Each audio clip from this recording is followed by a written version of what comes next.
Twisted Chef here and Guten Tag. Today we're going to do something German. Actually, my grandmother used to do that in Switzerland, and it's called Frikadellen or Buletten or Fleischpflanzerl.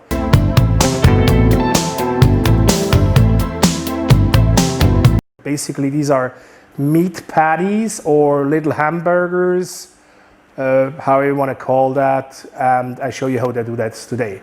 It's an excellent thing because it's actually a snack. Some people in some parts of Germany, they like it as a dinner or a lunch with sauce and maybe even a potato salad or something. And other parts, like in Berlin, they are served on the table cold, and you can just enjoy them as a snack with some mustard. And that's where you want to go. So if you watch a football game or a movie, you sit there, you have one of these, and they're very good with some mustard, maybe some pretzel bread or whatever you wish bread you want to use. And so we start. So basically, we have a mixture here of 500 grams or 1 pound of ground chuck meat. There it is. Make it a little fatty. It's actually better if it is. And normally, people are using veal with this, but veal is not easy to find in Asia. It comes from Australia, but not all the time. So, and from Europe, but we don't have it. So I use chuck ground, which is perfectly all right. What I do, which is not typical with my twist, is I add some sausage meat. Actually, we could have had ground pork as well, but I prefer using a sweet Italian sausage because it has a little bit of that fennel and herb touch. Here we need these little rolls, or you can even use toast bread, whatever. It must be white bread, and keep it 1 or 2 days before you use it. So no problem, even if it's hard, do not worry about it. What do we do with this roll? As you can see here, we soak it in milk. Some people soak it just in water. I like to mix it water and milk. It gives it a little bit of a different texture. We have our oil here, which is grapeseed oil. The reason is because grapeseed oil is not burning as fast as olive oil, so I prefer using that. Muscat, a shot of whiskey, breadcrumbs, sharp mustard, can be from England, Germany, whatever you prefer. Some finely chopped spring onions, which is also not an ingredient that normally goes in there. Paprika, finely chopped onions, garlic if you want it, not everybody likes that. 2 full eggs, or you can do 3, I'll show you later. Parsley and some tarragon, and of course here salt and pepper. Let's start with our sausages here. Actually, all you need to do really is to open the side of the casing and throw the meat inside. Now this is not very elegant how I do this, and it's also a bit messy, but that's how it is. I could have done it, but I just want to show you how to do that. Now, don't put too much pork because a pork may need a little bit more time to cook than the beef, so we have to coordinate that quite smartly. I'm going to put 2 eggs. You can actually also put 3 if you want in this meat mixture here. And I did that first because I need to start mixing this up, but there's much more mixing up job to do later. I also add my mustard already. I like quite a lot of mustard because I feel it gives a very nice sharp nuance to it. Now we're gonna have to go and strain our bread, and we have to try to eliminate as much of the liquid as we can, because quite honestly, this actually makes these burgers tender, but it also makes them extremely wet if you don't squish them enough. So to ensure there is not much liquid left inside. You can see the white spots. This is our bread, so you have to make sure that you distribute this as even as you possibly can, even if you have to stir this, mix this for a long time. At this point, I can add my paprika. If it's not enough, you can add some later. That's not a problem, but this should be enough. And I leave this for now, so you also see the coloration. And some muscat to give it a unique taste. And a little shot of whiskey. Not everybody does that, or probably very few people. Some are using cognac. Not a lot, because again, you're making all this too humid. Garlic. You can fine chop it, but I prefer to, use the press. There we go. Oh, this one is giving me a hard time. There. Okay. And well, this is number 3. So I have these garlic cloves already peeled. All right. And I will do one big one more.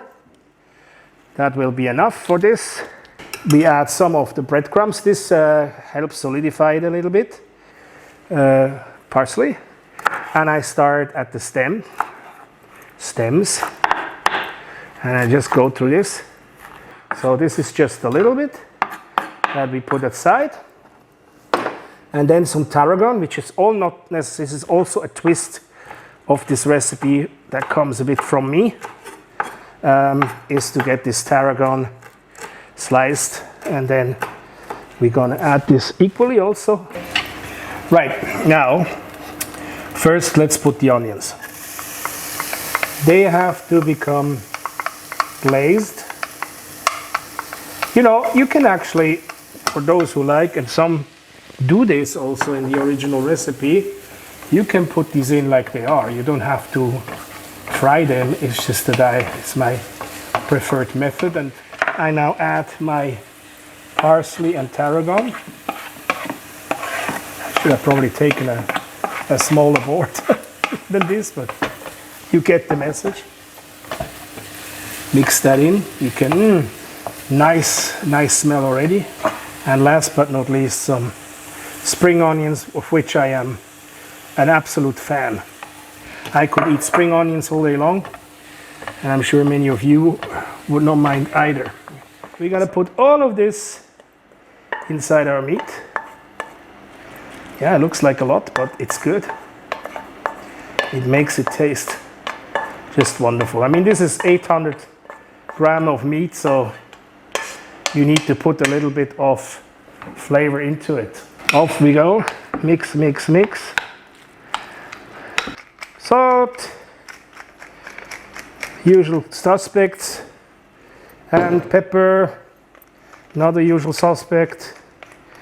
I mean, you can put as much as you want here, really. I mean, it doesn't matter. And now comes the real work. Some portions, and I tell you, a good handful of it. And okay, it's a burger size. It's a good size. You can also make it smaller. So beef only, you can only have it like rare or medium, and then, well done, obviously, and then that's how it tastes. And it's a plain beef patty, which is, there's nothing wrong with it, because this is not really a hamburger. But this one, you can literally cook very long, make it very crusty outside, and in go the burgies. You can flatten them a little bit if you like. Now this has to be on medium heat, and it will just take a little longer. Normally I would say 3 minutes aside, but with these ones probably a bit more than that. Okay, so I'm flipping these. As you can see, they're adapting a nice, you got to be careful with this. These are not, like I said, they don't have flour inside, and they tend to break, but look how they look. Now, this is a bit of a secret. Add some butter, and you're going to put the butter on top of it, just like so. Very nice nuance, okay, very nice touch. We do another flip and do the same thing on the other side. As you can see, they become very brown, and that's okay. Do not worry. You are not going to be having them burned, and I'm going to show you that in a second. Okay, so now I'm going to just take one out before I do the rest of the work, and I want to show you a bit how that looks. Let's open that. You see, it is moist inside. There you go. Nothing much more to it. They're cooled down now. Let's try.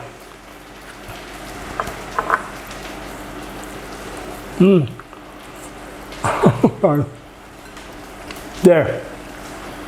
Juicy inside, crunchy on the outside, just with a little bit of mustard A nice piece of pretzel, can't be any better with it, you know. And nothing more than Prost, einen guten Appetit. Es schmeckt wirklich wunderbar. Thank you very much. If you like my video, please comment, subscribe, view, share, and stay with us. Until the next time, auf Wiedersehen and guten Appetit. Bye bye, guys.